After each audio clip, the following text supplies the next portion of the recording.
We are on air. Okay.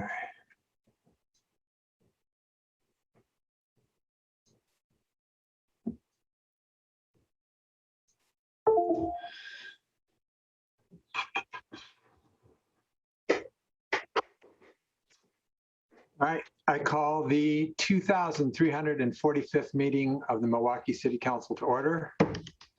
This meeting is being conducted by video conference. The public has been invited to participate in this meeting by joining the Zoom webinar or watching on the city's YouTube channel or Comcast cable channel 30 in city limits. There will be opportunities for the public to give oral testimony during today's meeting. If you are interested in speaking, please let staff know by emailing ocr@milwaukieoregon.gov. When it's time to take public comment, staff will monitor the email inbox, the Zoom participant list, and the Zoom chat to see if anyone would like to speak. We will take comments in the order they are received and seen. The public may submit written comments by email to ocr@milwaukieoregon.gov. Spanish translation services are available upon request. The public is asked to request translation and other meeting accessibility services at least 48 hours before the meeting. Contamos con servicio de traducción al español cuando sea solicitado. Se pide al público que solicite servicios de traducción y otros servicios de accesibilidad para reuniones por lo menos 48 horas antes de la reunión. Translation services are also available in other languages. The public is asked to request translation and other meeting accessibility services at least 48 hours before the meeting. All right, Pledge of Allegiance. Ready? I pledge allegiance to the flag of the United States of America and to the republic for which it stands, one nation, under God, indivisible, with liberty and justice for all. The city of Milwaukee respectfully acknowledges that our community is located on the ancestral homeland of the Clackamas people. In 1855, the surviving members of the Clackamas signed the Willamette Valley Treaty, also known as the Kalapuya Etc. Treaty, with the federal government in good faith. We offer our respect and gratitude to the indigenous people of this land. All right, tonight's announcements.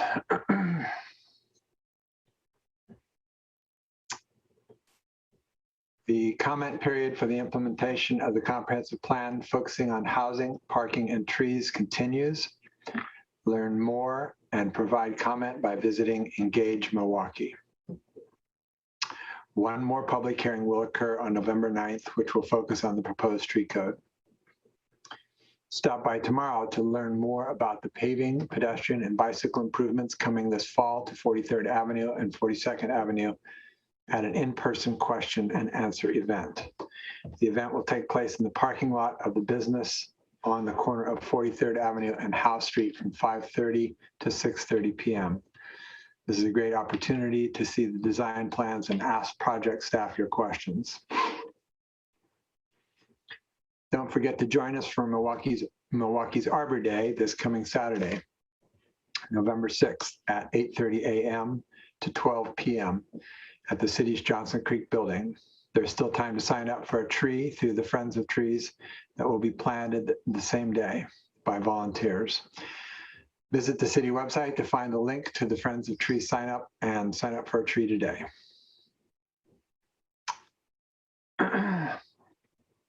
The city's first of 5 free leaf drop events take place on Saturday, November 6th from 7 a.m. to 2 p.m. at the Public Works Yard located at 6101 Southeast Johnson Creek Boulevard.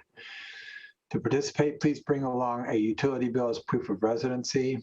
Leaves are accepted in paper or plastic bags or loose, but paper bags are preferred. The service is free, but the city will collect non-perishable food for local families from anyone that would like to contribute. Join the American Legion, the Daughters of the American Revolution, and the city on Thursday, November 11th from 1 p.m. to 3 p.m. to commemorate Veterans Day at Scott Park, which is next to the Ludding Library. A short ceremony will begin at 1:30. Free carnations will be available for the community to place around the Vietnam Veterans Monument during the event. Volunteer alongside the Milwaukie Parks Foundation and the Wetlands Conservancy on Saturday, November 13th and Saturday, December 11th from 10 a.m. to 12 p.m. at Minthorn Springs. Work will include the removal of invasive plants to prepare for native planting in January. Volunteers are asked to register for the event. For more information about each of these events and others, please visit the city's homepage where you will find the city calendar at MilwaukeeOregon.gov or call 503-786-7555 and staff will provide you with the information you need or connect you with someone who can help. All right, we are city manager updates. Ms. Ober. Thank you. So originally I was going to do this by pulling an item off of consent, but I don't want to do that tonight because I don't want to give anyone any heart palpitations about why I'm doing it. So I wanted to take a minute to thank our AFSCME team for the really diligent and hard work that went into our negotiations this year. And I want to thank the members of our team on the management side for all their time and effort. It was very strange negotiating a contract this year in the midst of COVID and trying to figure out how to form relationships across the aisle when it's really hard with a screen in between the two sides. So I'm just so impressed that everybody stuck with it. I'm really proud of the contract actually that everyone created. I'm excited about what we're able to do for our employees this year. And I just wanted to say thank you. So very specifically, I wanted to thank Jen Backus, who was our union president this year, for sticking with it and for trying so hard to keep the process moving, to Gary Rebello for doing an excellent job of doing the same on our end, to our representatives on both sides of the aisle. Thank you. And that's really it. All right. Community comments. This is the part of the agenda during which council will hear community member statements regarding city business. Those wishing to speak, please email ocr@milwaukeeoregon.gov. Raise your hand in Zoom or write a comment in the Zoom chat to indicate you wish to speak.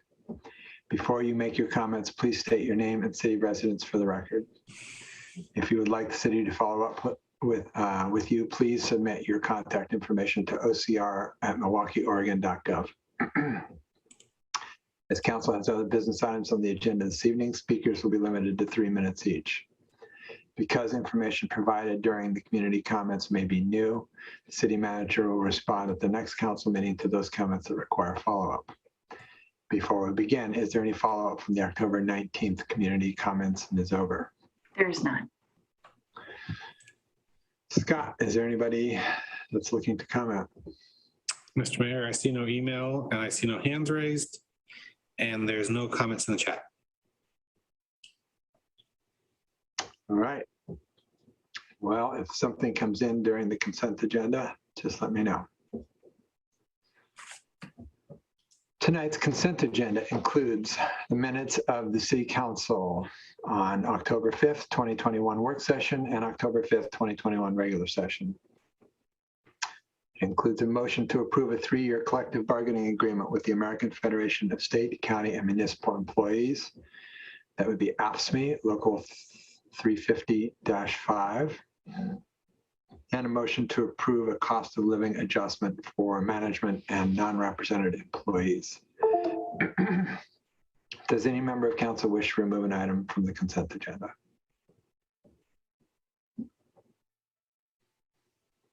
I would entertain a motion to approve the said consent agenda.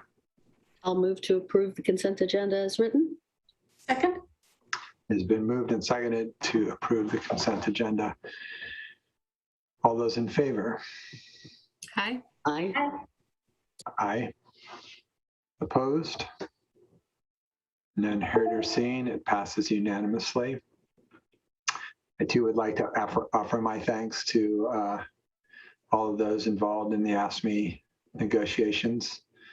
It's been a hard couple of years for everyone, but particularly people in their various places of employment and how all that played out. And I appreciate both what the city did for our employees and the work that our employees did during that time. And I think we came to a great agreement. So thank you.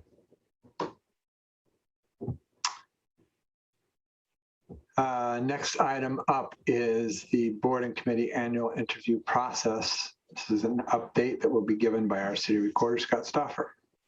Thank you, Mr. Mayor, and good evening, City Council. It's good to be with you this evening. Provide a quick update on some direction that staff received from council back in May, many moons ago. So I'll share my screen and just a quick, pretty much quick update, and then a couple of question points here for you.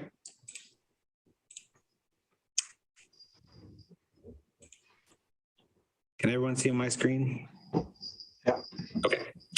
All right. So historically, or at least in recent memory, the city has filled vacancies on our various boards and committees by calling ad hoc interviews, which means we are constantly accepting applications, not just when we have vacancies on our committees, but at any time. We've always accepted applications, and then we have addressed the current vacancy needs as they have arisen. As reported earlier this year, I think it was May or June, to council, we run into a little bit of difficulty scheduling interviews. They've been a little haphazard. So on the one hand, it was hard to assemble the panel. On the other hand, we had started to hear feedback from the community, applicants, staff themselves, the committees, that the current process didn't lend itself to keeping people informed of where their application stood at any given moment, because you could apply with or without a vacancy on the board. It could be months before you'd hear anything from us just because there was nothing to report. So all that considered, council directed staff to begin working on an annual / semi-annual interview process. And we have developed a plan that we intend to roll out beginning really in December and January, but this is the plan. So starting in 22, once a year, you will be an application window will be open once a year, where where the public will be able to apply for all of our boards and committees. And those windows, as I'll explain a little more in a minute, is December, January, and March and April. So for most of our boards and committees, we have the number is always between 12 and 14. So somewhere around 12 to 14 committees. Most of them will recruit beginning in December and January.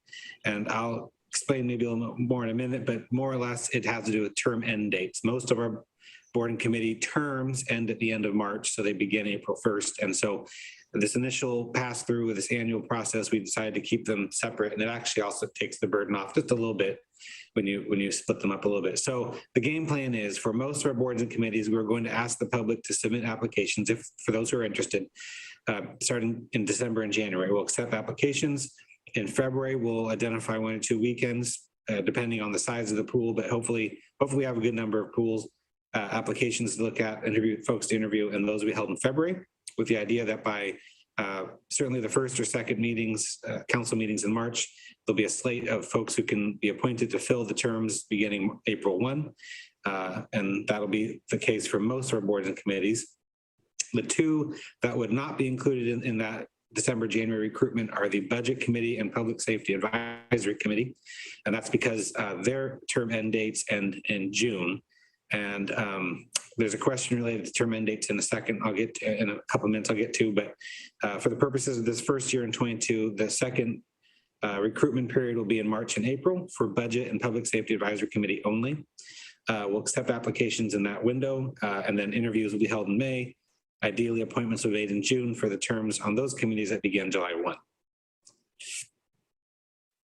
So as I mentioned, interviews for both both campaigns, the recruitment campaigns would be in February and May. I'm putting those dates out there now so our members of the council can take note of them. And obviously, if we don't have enough for both weekends, we won't do both weekends, but that's generally what we're thinking. So at this very early date, and I appreciate that the 2022 calendar is just coming into focus, I'm just curious, does any member of council have any thoughts on the interview dates?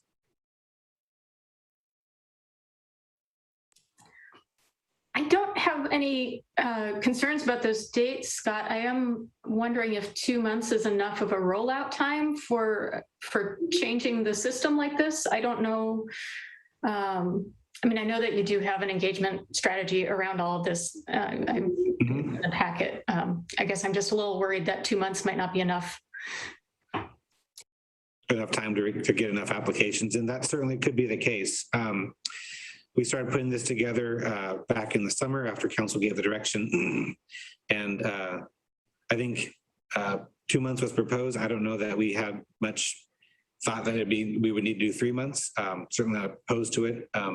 But you start stretching that window open, and then the point of an annual might be a little bit lost, an annual recruitment period. And you might just say, oh, it's always accepted. But I'm certainly open to changing the 2 months. We're not married to it in any regard, but giving folks a defined period. I guess the only irrelevant other filing deadline that might be applicable, state law allows for 2 months for city council candidates to file. That's not the case in Milwaukee because our city charter cuts that in half to 60 days. But in terms of a 2 month period, it seems to be somewhat out there. But thank you, Kathy. I'm open to other time periods. Well, and if I'm the only one who's anxious about this, then, you know, you don't need to cater to my particular anxieties. Any other questions or comments on the interview time? And again, these will be subject. When we have an idea what the pool is, we'll confirm and do our usual scheduling kind of a deal. Well, and I would say it's just incumbent on all of us to help spread the word, right? During the application periods, we can use social media and whatever other platforms we have or access we have to people to just remind people that now's the time to apply. Yeah. And the second one, I mean, the budget and PSAC is a fairly small pool because, you know, I think a number of those people probably continue on. So the number of actual vacancies to fill is fairly small in that one. But certainly the earlier one, there's a lot of potential vacancies and we will need to help promote that, I think. And with the annual interview, we want to make sure that we build an alternate list to tap on for the rest of the year. So I don't know, we'd have to look at what the pool looks like, but I would imagine we'd want to interview as many folks as makes sense. Yeah, I think not only interview, but perhaps do set on decks, right? Mm-hmm. Right. People that are just going to go on if there becomes an availability. But to that point, how does this process then deal with the possibility that, let's say we didn't end up with any on decks, and 6 months down the road, a couple of people resign for whatever, they move out of town or whatever. Then we're kind of right back to where we were, looking for applications in the middle of the year and doing interviews. I mean, it kind of feels like we haven't necessarily solved the problem unless we get a whole lot of people that apply. Then we're good. We can have a bunch of on decks and we're cool. But yep, that is the potentiality that we could run into, and probably part of the inertia or the thought process to this point. You know, why just always accept it and won't be a big deal about it. But what I've heard and what the plan is we do a campaign, a coordinated effort to get folks to come out during these windows, and then we would have that alternate list. So that's what we're intentionally working for at this point. But you're absolutely right, Mr. Mayor. It could be that our powers of recruiting are not as great as we hope they will be, and we could end up having a conversation this time of year where we have openings and we don't have a list, and we say, well, can you wait for the annual recruitment coming this winter, or do we need to do an ad hoc? And certainly the other example is from time to time, the city council likes to create new committees. And the equity steering committee is a recruitment that if it had happened a year from now, we would have had to do a special recruitment, or we probably will want to do a special recruitment for it anyway. So certainly the goal, a hope of this coordinated campaign is that we have those lists so we don't have to be in that position. But I have a question. Will you continue to do virtual interviews? Because it seems like it's a good way to break a barrier for folks to be able to participate in. 100%. I mean, we're still sort of getting our, well, no, we're not. We all know how to use Zoom by and large. There are exceptions to that we will work to accommodate, of course. But yeah, I think so. I think much like public meetings, we're gearing up, obviously, to return to in-person and Zoom meetings come the new year. And we're going to make that option available to all our boards and committees. But I've already heard from several folks, several committees that they'll probably just continue to use Zoom. And so I would think the same logic would apply. We've definitely seen that success with our board and committee interviews, is that Zooming interviews, people can be, on the road, they can be vacationing, they can be traveling, take a quick 15 minutes to hop onto a Zoom wherever they are on a Saturday too, like for the Equity Steering Committee, which, by the way, thank you, Councillor Heisey and Councillor Faulkner and Ann and John. That's going to be a long day for you guys, but we didn't have any issue scheduling folks because the 15-minute windows, they didn't have to come anywhere. They just, wherever they're stop to the side, get on their phone or wherever. Yeah, so I fully think that Zoom will continue to be the mode we operate in that. There may be, in the future, there may be a good reason to do it in person for various reasons, but Zoom's not going anyway. Well, and I would just say, sort of further to the mayor's point, we're not into the new cycle. We're still, getting to that. But I'm just looking at the current vacancies on the on the onboard Milwaukie page. Yep. And we have one vacancy on the library and we have one vacancy on the PSAC, I guess. Yep. Those don't seem to be fatal. If we wait, if they have one vacancy to March, they're bigger boards, it doesn't matter. I'm a little concerned about the Parks and Recreation Board because it has 3 vacancies and that's almost half of the board. So I do kind of feel like maybe we need to try to do interviews. I think Scott told me today we don't really have a full applicant pool. So I'm going to try to encourage some people to apply, and others of you might want to do that too. But I hate to leave that one vacant until March or April with that many vacancies. We absolutely agree with you. We saw some of these coming. I think the vacancies had all materialized by August, and we've tried to recruit folks. And I'm working with Natalie and Peter on looking at that pool. But if folks are out there and like to apply for Park and Recreation, that's one that I would definitely move before January. If we get a good pool number of folks in the pool, then we'll get that one scheduled. Too sweet. Great. Anything else on the interview scheduled in terms of the calendar for 22? No. Okay. So then following through, we'd have these 2 campaign periods. The rest of the year, ideally, we're not accepting applications, which makes sense. It's easy to say, but I really think it will be part of this new process that will help folks appreciate where they are. We've had a lot of really motivated folks apply at times where there just wasn't anything open on a committee they're interested in. And so it's been a real bummer to have to say, more or less, thank you for applying. I have no idea when I'm going to get back to you in terms of when this vacancy is going to be open. But if we're very clear on board, we can turn off the application. We can add a note on the website, not accepting applications. Please check back in December, January. And here are other volunteer opportunities at the city. And you're more than welcome to attend the Park and Recreation Board meetings, which are available here. Just kind of be upfront with folks that I think that's perhaps one of the simpler parts of this schedule, but it's actually going to be very helpful in being clear about where things stand. And then as we talked about, we would fill vacancies with the alternate list that we had identified during the annual interviews. And then the last 2 bullet points there, we will, things come up where we got to fill them right then before the end of the year. So we'll do what we need to do, and we'll continue to schedule ad hoc interviews as necessary. But hopefully one of the byproducts of this annual campaign process is we have this list and we can just go to it. Scott, I know it hasn't been happening very frequently in the interviews I've been in, but I know that we do sometimes have people who apply for more than one committee. Yep. What's your master plan for how we sort that out in switching to this? Well, that could create a little messy process, but I still think it's helpful because sort of, I think like we saw in the youth interviews a couple of years ago, if people give us a sense of which ones they're interested in, but also tell us what their top priority is, which the onboard application form, the online form, we just got one today where the person indicated 3 committees, but they were given to us in a ranked list. So I still kind of, I'm open to any opinions, of course, but I still like the idea of letting them at least tell us, maybe not everything, because we've had those applications in the past and it's like, okay, well, where do we start?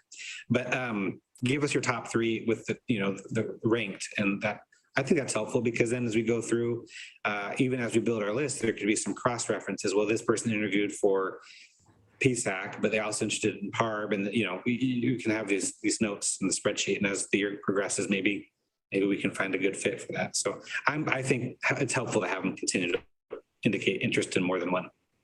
So is your intention, if someone applies and says they're interested in 3 committees, that we interview them 3 times in our interview process? No, I don't think we'd want to, especially if we have good numbers like we're hoping we do.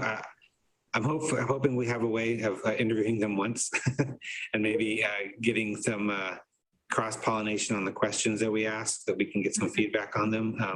I think interviewing someone 3 times with perhaps the same council members, I know the staff liaisons could be different.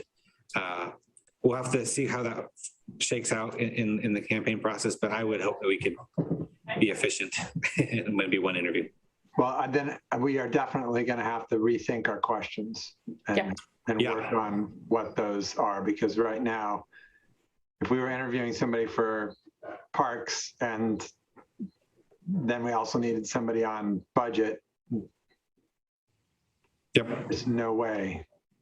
It may need to be, we may need to cut and paste and just see, maybe we have a couple folks who applied for PARB and arts. And so maybe there could be a couple of opportunities to build. Absolutely. The questions,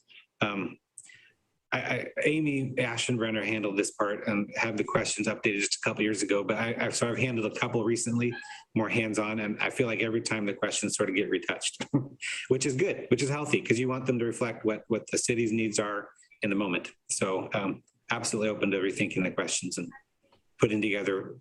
It may be individualized depending on who we got, but yeah.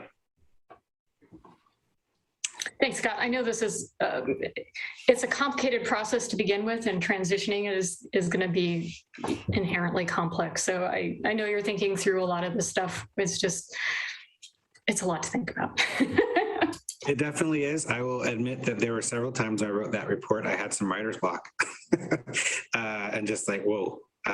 You can get existential and deep into things pretty quickly. But I will say, I have amazing colleagues at the city, and I've leaned on Jason Wax and Jordan Imla, who have been through an annual process, a pretty rigid annual process from what I understand at the city of Beaverton. Other cities, this is just how they operate. And it may take a few cycles to get our community into the mindset that it's an annual thing. And as I'll note here in a moment, there are some things that maybe at this moment are aspirational, but we would like to get to that just are developing our culture of volunteers that participate in our boards and committees. So thank you for the note, Kathy. It is a lot, but ideally by this time, by this time next year, or by the end of the summer next year, we'll have our lists so we can quickly fill vacancies, and it'll be less work for half the year. So that's the goal. That's the goal. So the recruitment campaign, we'll be doing all the things we normally do: city website, onboard, pilot articles, social media posts. Something we're going to do because part because there's no pilot in January, we're going to do a special postcard that highlights, it's going to be one of those bigger, perhaps campaign size, I think it's called, postcards that mentions all the boards and committees that we're recruiting for, provides more information on our website. I believe our increasingly beloved Goose will make an appearance as part of this campaign. So we're going to do a big size postcard to all addresses in the city. I just mentioned some aspirational things. We have this really cool idea for we're going to approach our boards and committees to give us their elevator pitch. And if they can ideally like make a quick video, that we can post on social media and share. We've got some really talented folks. We're all familiar with Hamid's work, but there's some other committees that have really talented folks. So they can give us a 30-second video of their elevator pitch for the DLC or, whatever committee it is. We were thinking of how we can pull those together this year and share it. And then that maybe in the future could develop into some sort of an involvement fair, which to me, of course, kind of sounded like being in college and those involvement fairs on the quad and people come by and you give them free cookies and there's those kind of things, which we could definitely do. But, we could, and doing that for the January recruitment period would be a little harder because there'd be like no market. But anyway, we're working towards perhaps like a mid-January and then in the other campaign, I guess that's March and April, doing something where people could stop by and learn more information. How do we do that in an efficient digital way? We're still fleshing out. But that's something we're looking at doing, some sort of an event that we can help recruit people. And then part of what the conversation we've had in our equity and diversity work is a lot of this, and it kind of bleeds over with our volunteers and board and committees. A lot of this is recruitment is relationship building. And it's knowing who to talk to at the various groups that we have. We can think of, like our Milwaukie Center community, the Wichita Center, and the communities that rely on that center, our schools, our churches, our fraternal organizations, building those relationships. And that's something that Jason Wax with our neighborhoods, and John Hennington with his work, we were having this conversation. So as much as we can this year, we're committed to building our relationship and our networks, folks who need to know, could know, and just help us spread the word about recruiting. So. And you used the word relationship, and that made me think about how many of the folks I've been in interviews with in the past few years who have mentioned that they want to feel like they're more a part of the community. So in your outreach, you might highlight the annual volunteer appreciation dinner, because I think that can be a really nice experience for people to just see how many folks there are in Milwaukie who step up and give back to the community, and that they're a part of that. Absolutely. We've got some great photos from that, from those events, and our Volunteer of the Year award. Some real all-stars, of course, on that plaque. But yeah. So that's the campaign. We're open to all other ideas in terms of that. If you think of it and want to shoot me an email later, I'm working with our communications strategic engagement team, Jason Jordan, Dan Harris, our events guy too, and John Hennington. We're all working on that. And also, a lot of our volunteers for boards and committees and other things come from the direct work that our city council does, because our city council works tirelessly on behalf of Milwaukie, and part of that work is finding folks who want to plug into our community. So thank you for the years of service you guys have provided in that regard. And also thank you for helping us make this campaign in the winter a success. So hurrah. So one of the things that I've touched on here, and I'm just curious, and it's not something, it could be a little nebulous, and I'll just admit that's kind of how my mind starts to glaze over when I think about it. But we're doing 2 campaign windows, and the reason we're doing 2 campaign windows is because to break it up a little bit in this first year, at least, to see how things go. But then also we have most of our committees with term end dates March 31st. Most of them end. 2 of them, they end in June 30th. We mentioned that they're listed there. Staff recalls that about 4 or 5 years ago, there was a decent overhaul to the part of the code that deals with boards and committees. And there was at least some sort of a conversation with council about the term end dates. And actually a lot of them were pulled to March 31st, but staff for the life of us cannot remember why March 31st was important. I can tell you why budget committee is important for the end of June, because you want your budget committee to be whole through the budgeting process. Public Safety Advisory Committee and terms end in June because 7 of the members of that committee are nominated by their NDAs, and the NDAs do that nominating process during their annual elections in May. So that makes June a natural time there. For the life of us, we cannot remember why March 31st and then April 1st at the start date. So I don't know that I can commit to getting this done before our 22 campaign start, but we're here, and I thought I'd broach the question, does council have any thoughts about moving them all to, say, June 30? Scott, go ahead, Lisa, if you have hard. I mean, I just think my recollection is we were just trying to standardize. We had like a lot of different things, and there wasn't anything magic about March 31st. I like the later date because you mentioned the market being a place where you could hold some kind of recruiting event. The market doesn't start until May, the first weekend in May. So even that is cutting it pretty close for a June 30th. The interview process would probably be happening, pretty soon after the market opens, but it's still at least,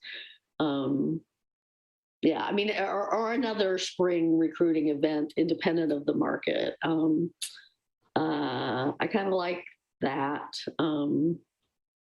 Yeah, that was a keen thing that we were thinking about too. Then you get the nicer weather. If we were to do some sort of a recruitment thing, we could piggyback on the market. Absolutely. The farther we push into, so I assume that we are discussing in a future iteration of this annual event, doing the interviews more in the spring and not in January. Yeah, so the more we push into summer, the harder it gets to corral everyone on council. So I don't want to go any further than June 30th, certainly. But I think that also, I mean, I never really thought about this before, and I would defer to those of you with kids and school schedules, but it seems like it might be also better for people's, just the way their life the cycles their life goes in, that this ends in the summer and starts again in the summer. I don't know. I mean, I don't see anything, I don't recall anything magic about March 30th or March 31st. I'll just say that. I do guess we've got a lot of bylaw. If they're just in bylaws, it's easy to change, but is there something in the code that sets the times and we'd have to amend code to do it? I think it is in the code, but I think the terms are all pretty much laid out in the code, except or the bylaws. And I think either way, that'd be a fairly simple ordinance to bring to council at some point. I think Lisa's right. I think it was just convenience. There was a lot of them that were already set there. But I'm going to throw this out there just as a whatever heads up. This is how we used to do it. We used to do it twice a year as the boards and committees were coming up on their, ends of terms. We tried to do a bunch of interviews and put people on the boards and committees, and it just didn't work. Over the years, it just got to the point where we would have a bunch of vacancies in the middle. So we had only played with that on deck thing. And I think that's got to be the key, is we've got to really utilize that. Well, I think if you utilize the on deck thing, and I do think there's just more interest now than there was 5 or 6 years ago. So I guess I'm optimistic that it will be a different result. I didn't remember that it was that way before, but I'm optimistic that it'll be a different result. And we've already experimented a little bit with having that on deck approach with a couple of committees, and as long as we all take good notes, I think it worked really well. That's why it's got to be formalized, right? We need a spreadsheet that gets filled out at the end of every interview process. Right. This was our solution. Here's our nominees, and here's our on decks, and in this order, and blah blah blah. Right. Yeah. Yep. Here's first, second, third, fourth alternate, yada yada. Yeah. Agreed. Gotta be documented. Agreed. Yep.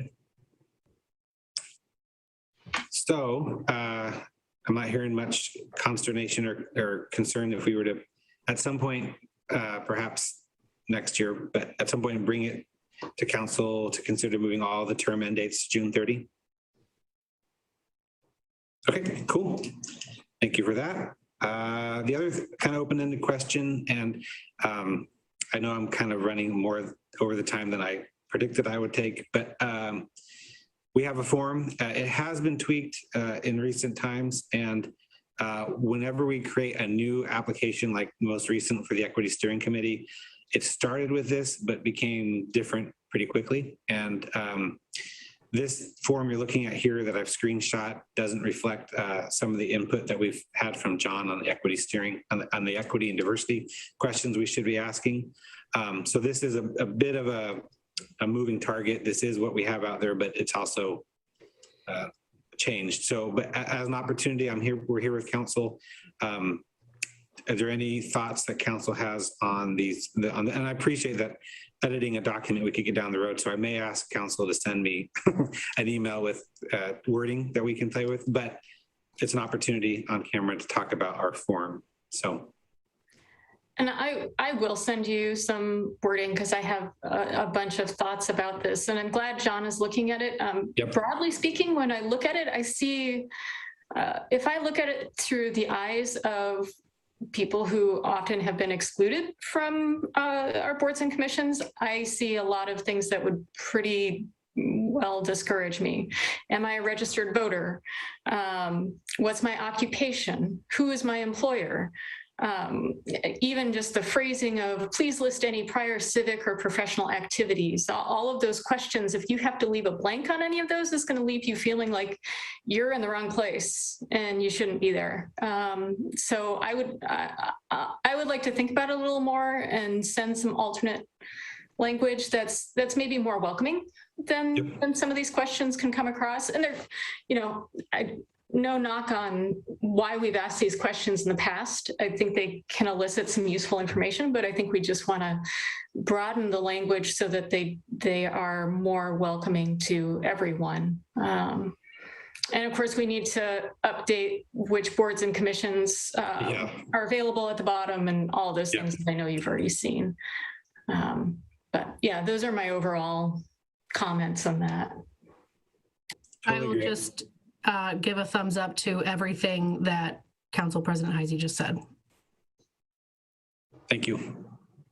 Yeah, I don't know why it asks about being a registered voter. To my knowledge, none of our boards and committees require that. So, yeah, I think I think we do want a question about background in some way, but we don't necessarily need to call out occupation and employer separately. We just need a question about, what in your background will, what in your background will help you be a participant in this committee or something more. Yeah. Yeah, like what past life experiences have prepared you to be an active participant in this work? Right. So that's what I mean by broader and yeah, exactly what you're saying. Yeah.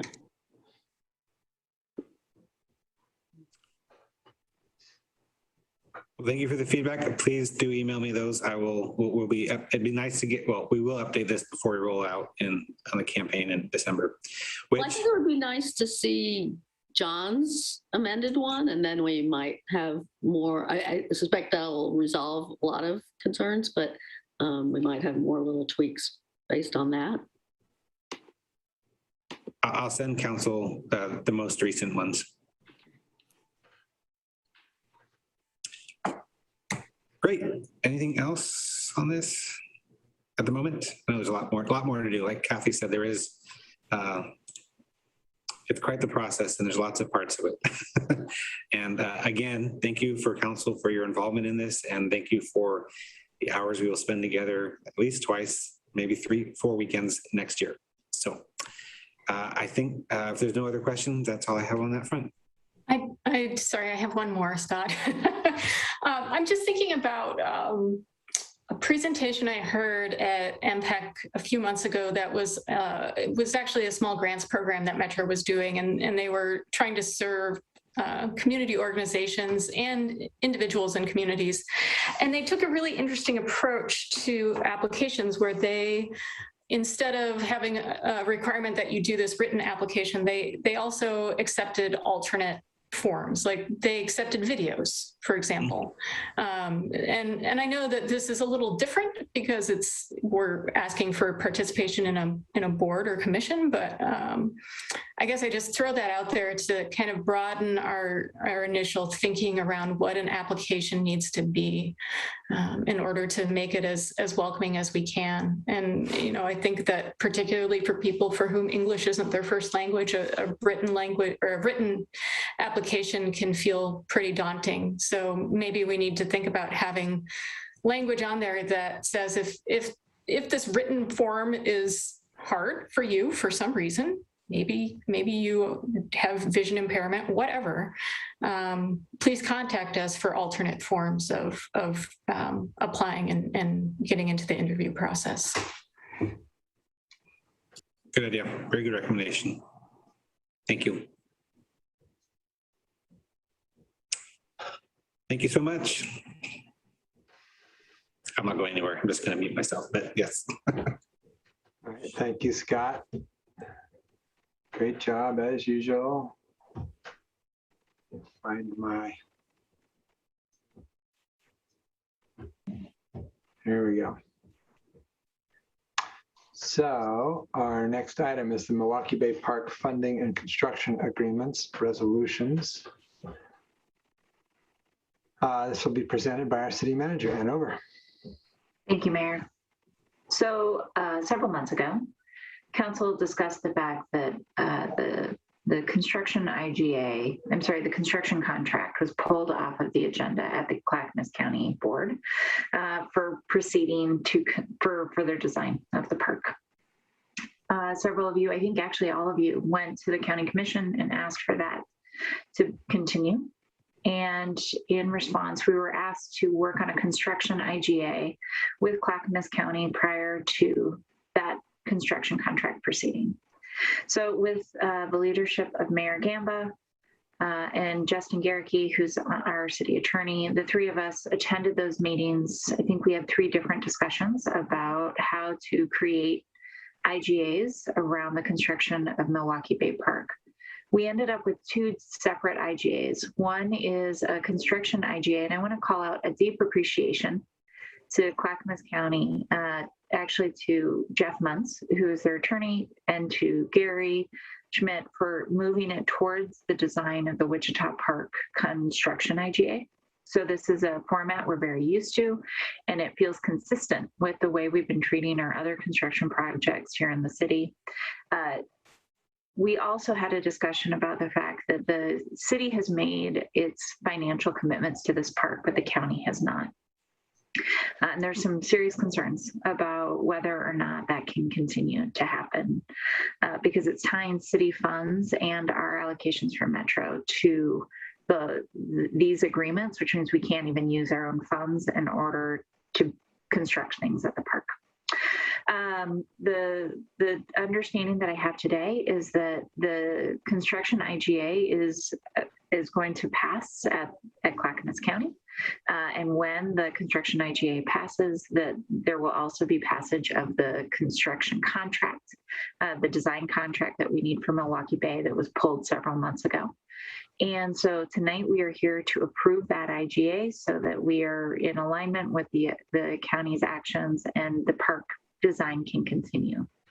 It's also my understanding that the county is not prepared at this time to talk about their funding IGA. However, they are willing to make a commitment, at least some of the members are willing to make a commitment, that will be up for discussion in the next couple months.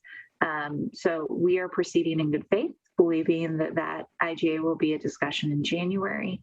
And we have an IGA that will be approved in a future date down the line with the county. So tonight you have 2 IGAs on the table. The first is the construction IGA that I talked about first. The second is the funding IGA about how the money will move from North Clackamas Parks and Recreation District into the IGA. Ours has already been approved. It was approved this time last year. And so 2 IGAs tonight. First one is construction, second one is funding. The construction IGA is expected to move. The funding IGA is expected in a couple of months. Mayor, is there anything you would add to what I've said here tonight? No, that's pretty well summed it up. Okay. So with that, I'll turn it over to you all to talk. Mr. Mayor, if I may, you know, it's, what's that saying, deja vu all over again? This time last year, we were trying to do IGAs to get everything to them before the end of the year so that they would sign off, so that everything would move forward, and we've really moved nowhere in a year. So it's kind of frustrating. You know, originally Milwaukie Bay Park was supposed to be under construction this year, and then COVID happened and other things happened, and that didn't happen. And so then there was some hope it would be under construction next year. Well, now, because of these delays, it's not going to be under construction next year, probably, or maybe potentially, best case scenario, sometime late in the year.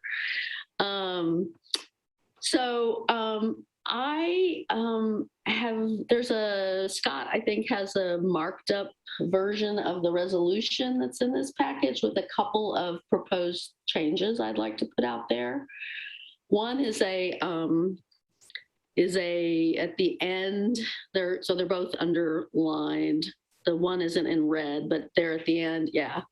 That's the one we're talking about now, which is that if they don't approve both the funding one as well and make their commitment to funding, that both of our agreements will be rescinded as well. And then that's the substantive change I wanted to make, or I wanted to propose.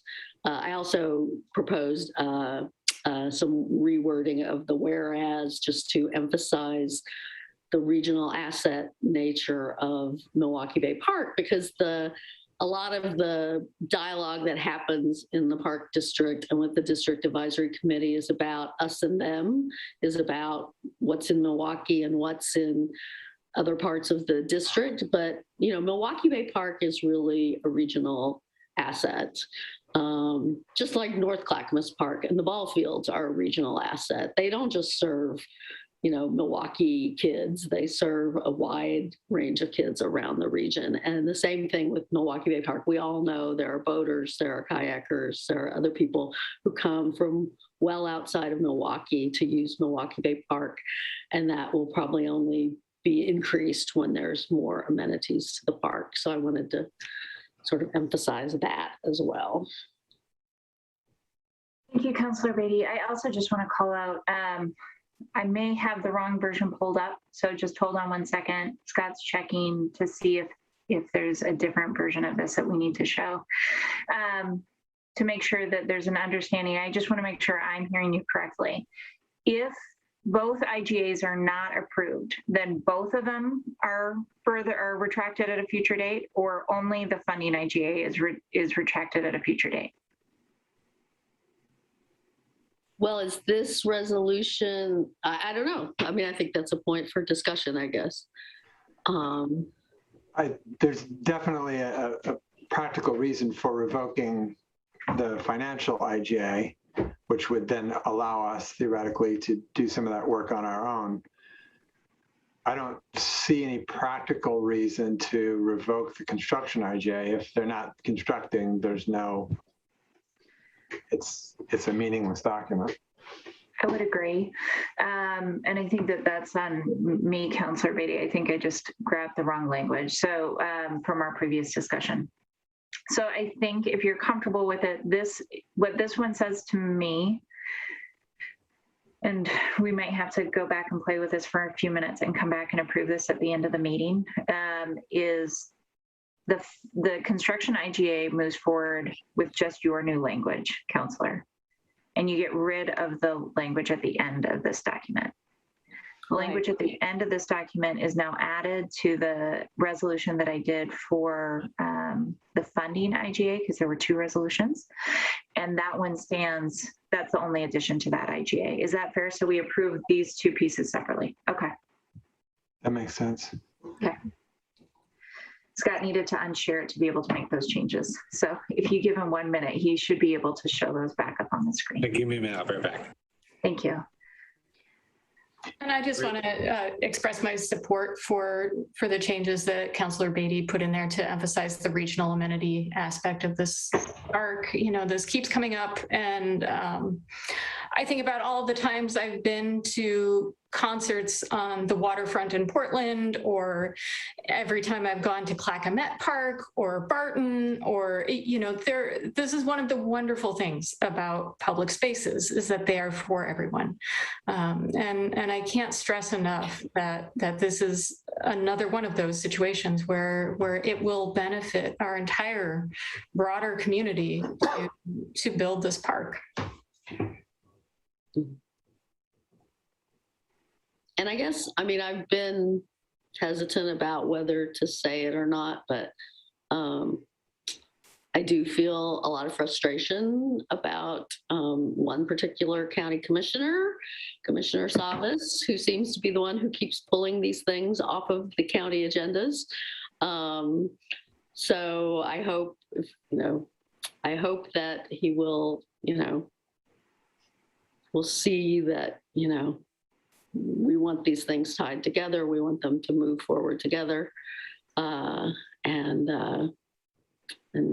yeah, to the extent there are people out there who have his ear, have a word with him.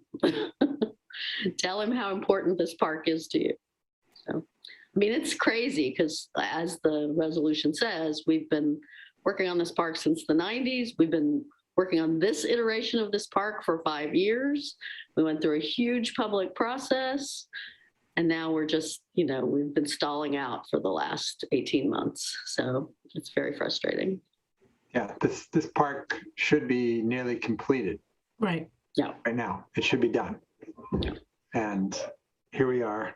We haven't even broken ground because you're right, and it is, I would say, 100% on Paul's shoulders. We could have made this resolution much longer than Councillor Beatty likes, but we could have mentioned the millions of dollars we've already spent on this park. And like you do say, it's been decades in the making. And it is very frustrating that it seems to be now tied to decisions that are much newer and not as far along in the process. I think I have the two resolutions with the edits. So if council, I don't mean to interrupt the conversation, but if you were waiting for that, I can share. I believe this is the funding one. Can everyone see the screen? Yep. And the only change here, and I'm sorry, I believe on the funding, you're just adding the language at the end there. Oh, I thought we were going to add the. We can add both. Whereas You want to add both?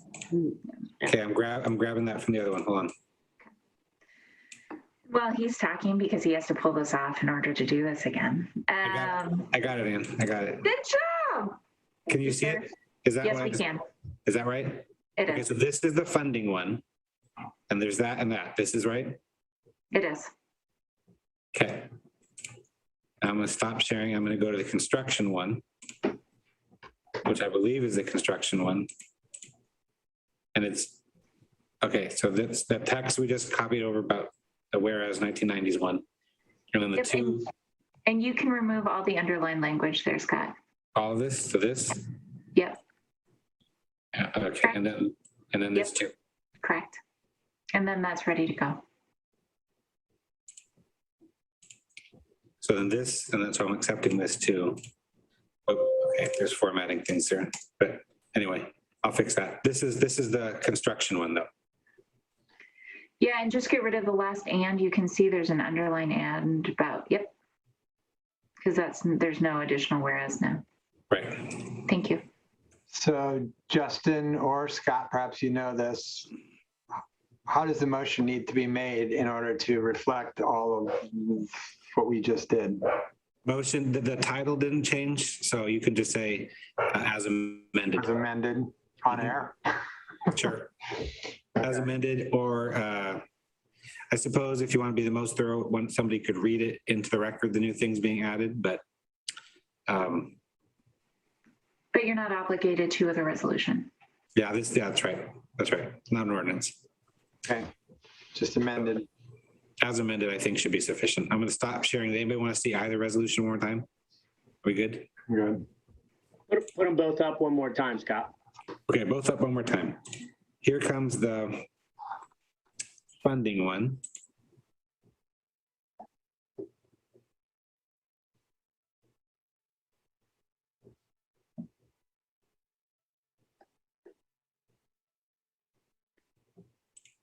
And here comes the construction one.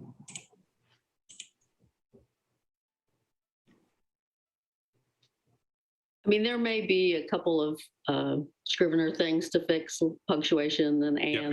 stuff, but yeah, I think that. Yes. Yeah, I'll clean this up when I have a. Okay.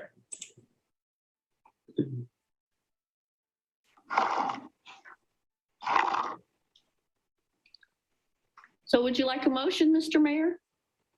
I would love a motion. I move to approve the resolution authorizing an intergovernmental agreement with the North Clackamas Parks and Recreation District for Milwaukie Bay Park Phase 3 funding with the edits made tonight and just shown to us by the city recorder.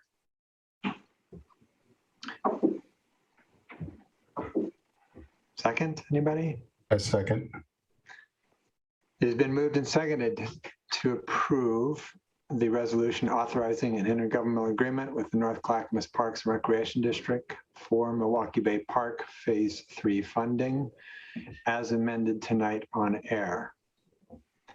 Is there any further discussion? All those in favor? Aye. Aye. Aye. Opposed? None heard. It passes unanimously. So I'm happy to make another motion, but I don't want to take away the fun if somebody else wants to make the motion. Oh, okay.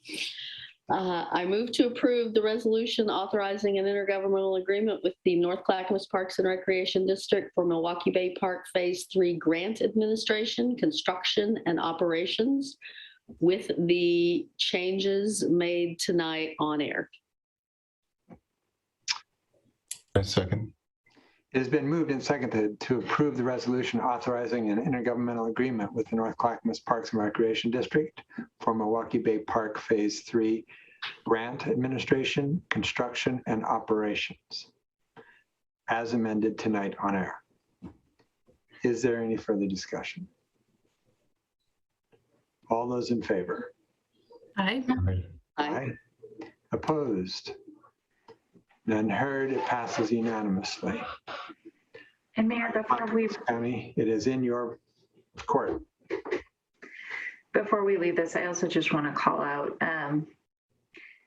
I know that there are several staff people who have been caught in the middle of this. And I just want to make sure that everyone who may be watching understands how much I deeply appreciate the staff's commitment to this project, their ongoing commitment to this project, the countless hours, if not years, that they have put into this work.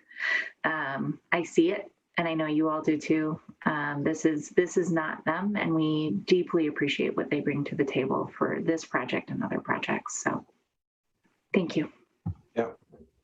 Great. All right.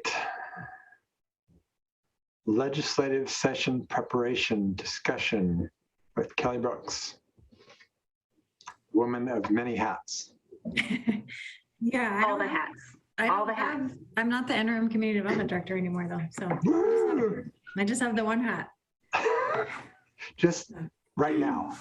Yeah, just the one. It's not Don't jinxing tempt me. us, Kelly. Come on, think about this. Okay, this one is, we just put these on our calendar to remind me to check in with you all in advance of legislative sessions. You all know very well that in odd years we have regular sessions and in even years we have short ones. So we are going to have a short one. It will start on February 1st and end on March 7th unless there's an extension. There's not a whole lot to talk about. There's not a process right now to introduce bills for that. The main discussion that seems to be in the air is really related to an additional special session that could get called in the first part of December to address rent relief and the fact that the rent relief is not getting in the hands of people fast enough. So that seems to be most of the focus and the attention for our state political leaders right now, is whether or not they'll be coming back for that special session. So I think I really just wanted to ask you I wanted to flag one thing. The policy committees that I know many of you have sat on, which actually do set the agendas for the League of Oregon Cities for the 2023 long session. Those positions are open right now. I believe the deadline is the 15th. So if you do have any interest in serving on a policy committee, I just wanted to bring that to your attention. And then sort of ask you what you would like to do. I wanted to give you all a chance just to talk about the short session, ask any questions or share any information with each other that you'd like to share, but then also tell me what you would like. So do you want weekly updates during that session just to kind of, or at council meetings, do you want just a standing item just to kind of touch base on what's happening? Or since it's a short session, not really interested in that. So that's my main question. So before we answer that question, I would like to sort of elaborate a little bit on the LOC process. It's important, even though the likelihood of a particular item becoming a top priority for LOC, which is only, I think they usually prioritize 3 or 4 that their entire team is focused on. What this does do is everything that comes out of each committee, when a committee votes and sets their priorities of 3 or 4 or 5 items, those items then become marching orders for the LOC lobbyists. If that bill comes up, they know which side of that bill to fall on. And that does matter. We do care about that. So if you have particular interests in policy, and I think there's going to be more work done on sort of equity, policing, justice policy in this session, from what I'm hearing. There will also be work on building energy policy in this session, from what I'm hearing. So obviously our REACH code bill, we may well be able to get it past this session. But all that was by way of encouraging you, if you have the time and the bandwidth, these are useful committees to engage on. It does make a difference. So these committees are for 2023. They are for 2023. Okay. They are for the so when you're talking about REACH code and all that, you're not saying that's coming up in no, we want to. We will want to keep it. Well, that hopefully we can get it passed in the short session. Yes. Okay. We will want to keep it on the radar, however, in case it doesn't. Okay. So generally speaking, I mean, I think Kathy's planning on being on the Energy and Environment Subcommittee again. So that one's covered. But there's, what, 6 subcommittees, Kathy? 7? I believe that Kelly put them in chat. I count 7. Yeah. And I can tell you that I know some of us have an ongoing interest in telecom, broadband, and cable, and that will be a very active committee. I had a conversation with Jenna, who is the staff person for the Energy and Environment Committee, and she also has that telecom, broadband, and cable committee as her in her portfolio. So we talked a little bit about what she's doing over there too. So I think that could be an interesting one. Water and wastewater is always a very busy one. I think it'll be a little different. It's no longer under the same person, the same LOC staffer's portfolio. She's moved on to a different position where she's doing water full time. But I am sure that it will still be interesting. Transportation, I think, is probably a place where there's quite a bit of opportunity. We'll see what happens with federal dollars. But certainly something is going to happen with federal money. And there's been a lot of conversations swirling around transportation in the legislative sessions in past years. So I think those are probably the ones where I would see most excitement, but I confess I am not familiar with what's going on in community development or in those other ones. I know the mayor is always real excited about doing something about our finance and taxation, but I don't know that LOC is the place where they're going to tackle it. Well, LOC, almost every year, it is one of the top priority items from LOC, and then almost and absolutely every year, they fail to accomplish anything. Right. So how much time do these committees take? It's what I'm trying to remember. It's like once a month, and it's a good chunk of a day once a month, right, Kathy? Once a month. Well, we met on Zoom, so that cut out the drive to and from Salem. I expect that will be an ongoing practice. During the session and in the time leading up to the session, yes, it's a monthly meeting. And we had meetings that ran from 2 to 4 hours, I would say. I would say 4 hours is probably pretty common. They always had lunch, so. Right, and we don't have quite this, typically on the E&E committee, we moved it around so that we finished before lunch just to make it more compact in people's schedules. But yeah, so it is a substantial amount of time. I don't know how much time the other committees take, and a lot of what takes time is your level of expertise, And I see our new community development director is on the screen. Maybe he knows something about that community development committee. I've been on that committee. It also took the same kind of time commitment. It was 4 or 5 hours. Hey, Joseph, it's nice to sort of meet you. We're going to get to him next. We're going to get to him next. You guys can finish this, but I wanted him to at least come say hi.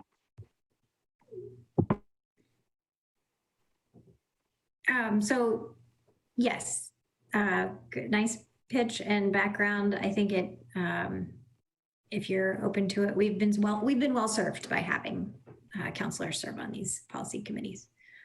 So if you have any questions or you would like me to try to find additional information for you to help you make a decision, let me know. I'm here, I'm not here at the end of this week, but I'm here all of next week. So if I can help with anything, just let me know. It seems to be particularly helpful if we have an interest in a topic that we think may not be supported without our voice. Then it has been helpful to have Milwaukie participating in setting a policy direction. Yeah, the REACH code bill would not have been on LOC's list without Kathy's work, guaranteed. And I guess, Kelly, we can talk offline, but if you think, you mentioned the, federal transportation money. If you think the transportation one is a place where I can lobby for culverts and dam removal, then I'll sign up. I feel like that was pointed. Is that pointed? Maybe a little pointed. That's good. Yeah, let's talk about that. I think honestly, the thing that would be most interesting to me potentially, if the timing would line up, is if tolling continues to be a thing, at some point they have to figure out how tolling revenues are spent. So I would suspect that would be the next major discussion at the state level that would be pretty impactful. And particularly as far as those funds are tied to diversion, then those could be particularly beneficial to communities that are adjacent to tolled corridors. So, well, and the funds could be tied to alternate forms of transportation, which is something we want to see happen. So yes, I think, but you're certainly making a really good point. I don't know of an infrastructure package, but I also do not have my finger on the pulse. So I would say Councilor Heisey actually has her finger on the pulse of that more than I do right at this moment. So maybe we can kind of put our heads together and see if we think if there's enough that we think might be teed up for 2023 where we'd want to be really involved. Okay. Well, and I would also add that the LOC staff, folks who have those different committees in their portfolio, are always happy to talk to you, and they're the best suited to answer that kind of question. So I would encourage you to just reach out to them. And I think they've updated the website. I'm not 100% sure, but usually it's listed who's taking care of what, or I can send an email to Jenna and ask. So just let me know if you have any trouble. Yeah, we could also just call Jim, Jim McCauley, you know, and just ask the basic question like, hey,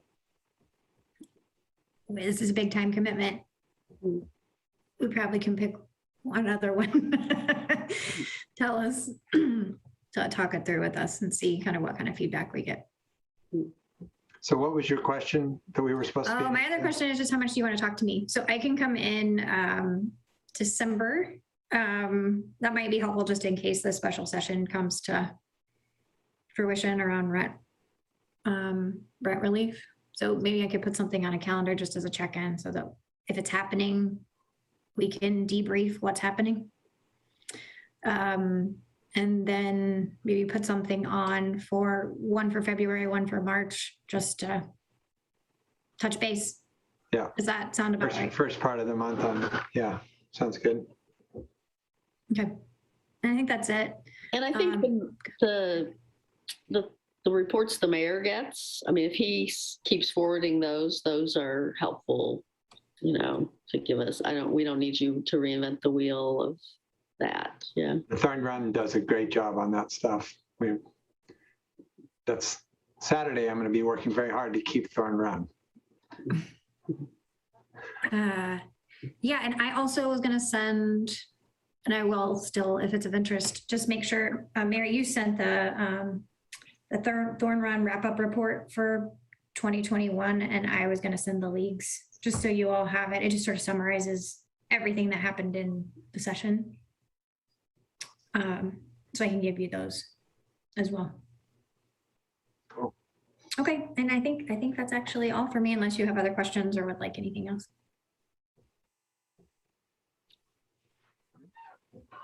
So Mayor, I believe that that's the end of the agenda for tonight, but I did want to introduce Joe, if we can have him turn his camera back on. Joe Brailio, did I do it right? Nailed it. So Joe has been with us for the last 2 days. I've been having an absolutely wonderful time giving him a tour of the city and getting to know him a little better, but I thought it would be nice if he could just say hi and say a little bit about himself. Sure. Hello, Mayor and Council. What a pleasure it is to be with you all here tonight. Your reputation precedes you. I will say there's been a lot of, it's all good. Compassion, care, sustainability, and progress. And so this is apparently the place to be. And so I'm very grateful to be here and have the chance to do some good. Just real quick elevator speech, don't need or elevator pitch. I have 18 years in government, community development primarily, in current and long-range planning. I also have a background in economic development that's pretty robust, and affordable housing, as well as sustainability.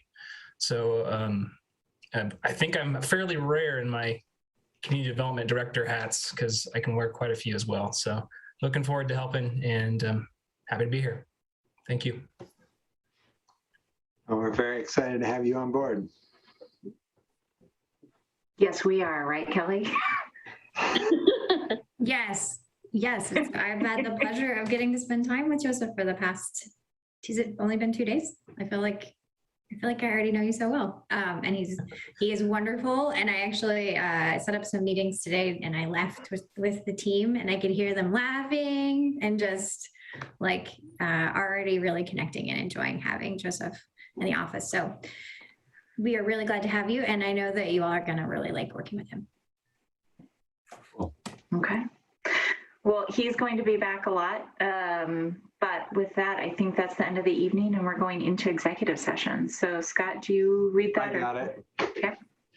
So after the regular session, council will meet in executive session pursuant to Oregon Revised Statute ORS 192.6602E to conduct deliberations with persons designated by the governing body to negotiate real property transactions, and that would be 2I, to review and evaluate the job performance of a chief executive officer, other officers, employees, and staff if the person whose performance is being reviewed and evaluated does not request an open hearing, and 2H, to consult with counsel concerning legal rights and duties of a public body with regard to current litigation or litigation likely to be filed. With that, I will entertain a motion to adjourn. I move to adjourn. A second. It has been moved and seconded to adjourn. All those in favor? Aye. Aye. We are adjourned. See you all in executive.